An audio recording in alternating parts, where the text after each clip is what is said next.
अस्सलाम वालेकुम friends, welcome to my YouTube channel the gardening hub. This is जा मुगल। उम्मीद करता हूँ आप सब खैरियत से होंगे और अच्छे अच्छे से गार्डनिंग कर रहे होंगे।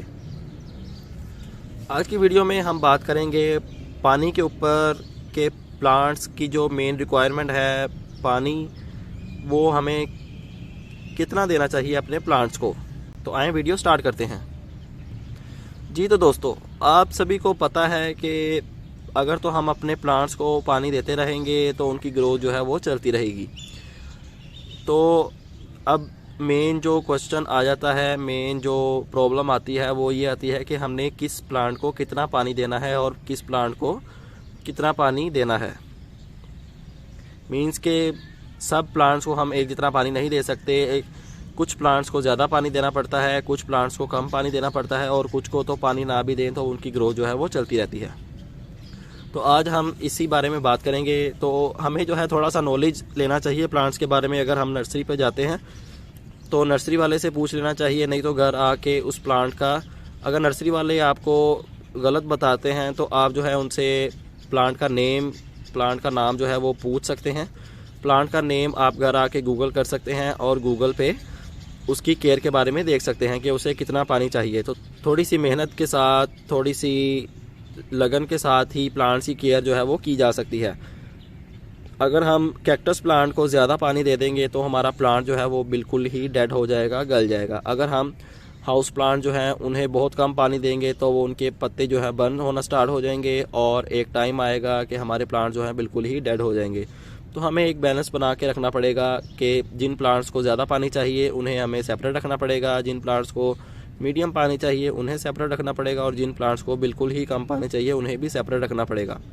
जैसा कि एलोवेरा और स्नेक प्लांट वगैरह जो पौधे कैक्टस फैमिली से बिलोंग करते हैं उन्हें हमें बहुत कम पानी देना पड़ता है और कम पानी देने की वजह से ही उनकी ग्रोथ चलती रहती है और वो स्टेबल रहते हैं। अगर हम उन्हें ज़्यादा पानी दे देंगे तो एक टाइम आएगा कि हमारा प्लांट जो है वो बहुत जल्दी मर जाएंगे, उनके अंदर फंगस आ जाएगा।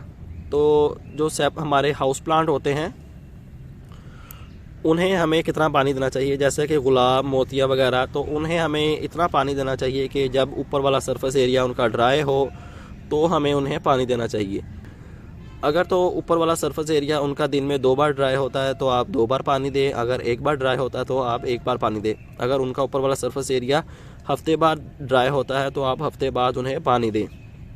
ये एक जो है आप इस तरह अपने प्लांट की मेंटेनेंस रख सकते हैं कि आपको पता चल जाएगा जब ऊपर वाला उसका सरफेस एरिया ड्राई होना स्टार्ट हो जाए तो आप उसको पानी दे दें। अगर तो ऊपर वाला सरफेस एरिया गीला है, वेट है इस जैसा, तो आपने उसको पानी नहीं देना क्योंकि इसमें आगे ही काफ़ी ज़्यादा मॉइस्चर है और नीचे भी इसकी मिट्टी जो है वो गीली है। तो अगर हम इसको इस टाइम पे, इस स्टेज पे दोबारा पानी दे देंगे तो यहाँ पे फंगस अटैक करेगा और फंगस जो है हमारा प्लांट ख़राब कर देगा और पूरे प्लांट में फंगस लग जाएगा और हमारा प्लांट जो है वो यहाँ से गलना स्टार्ट हो जाएगा। और यहाँ से अगर हमारा प्लांट गल गया तो ऊपर वाला प्लांट बिल्कुल ही फारिग हो जाएगा। जब उसका ट्रंक लेवल ही ख़राब हो जाएगा तो ऊपर वाला प्लांट भी ख़राब हो जाएगा। तो आपने ध्यान रखना है कि किन प्लांट्स को कितना पानी चाहिए और आपने उस हिसाब से हर प्लांट की रिक्वायरमेंट के हिसाब से उसे पानी देना है। एडीनियम प्लांट जो है उसे तो अगर पानी ना भी दें तो वो चलता रहता है क्योंकि वो कैक्टस फैमिली से बिलोंग करता है। संचीजिया प्लांट आता है एक, वो बहुत वाटर लवर प्लांट होता है, उससे ज़्यादा पानी पसंद होता है। कुछ प्लांट्स आते हैं जिन्हें ज़्यादा पानी पसंद होता है, तो अगर आपको ज़्यादा पानी देने का शौक़ है तो आप वाटर लवर प्लांट्स भी ला सकते हैं। उन्हें ज़्यादा पानी दें तो उनकी ग्रोथ अच्छे से चलती रहती है। जैसा कि स्पाइडर प्लांट हो गया, ऐसे काफ़ी ज़्यादा प्लांट्स आते हैं जो वाटर लवर होते हैं। मनी प्लांट को तो आप पानी में भी ग्रो कर सकते हैं। तो अगर आपको पानी देने का ज़्यादा शौक़ है और आपका दिल करता है कि हर टाइम प्लांट्स को पानी ही देते रहें, तो आप जो है वाटर लवर प्लांट्स भी घर पे ला के रख सकते हैं।